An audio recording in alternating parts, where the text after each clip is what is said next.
batas yan sa labas, hindi mo sinusunod, wala ka na sa mundo. Okay? Ngayon, mapakawa ka, magpapapitin ka, kasi nga, kapote tayo. Tama? Okay? Wala akong pakialam.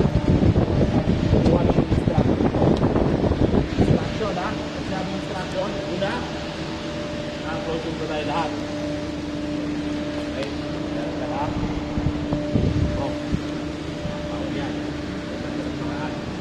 Hindi ka pwede. Pag-provide ng food, yung laging pwede na. Okay? Habang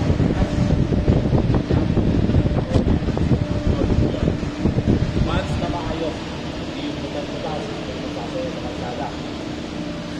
Okay? Then, helmet, may lock, may bike. Para saan po ba ang sinasabi ko sa inyo?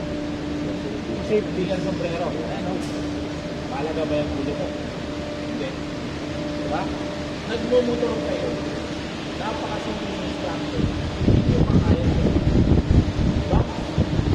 Tama? May helmet ka na. Nakapatong lang naman. May visor ka, nakataas. Okay? Yun yung mga kadahilanan. Kaya maraming aksidente sa atin sa mga motor. Okay? Diba? Napakasimple, hindi na yung gawin. Okay? Ganito sir.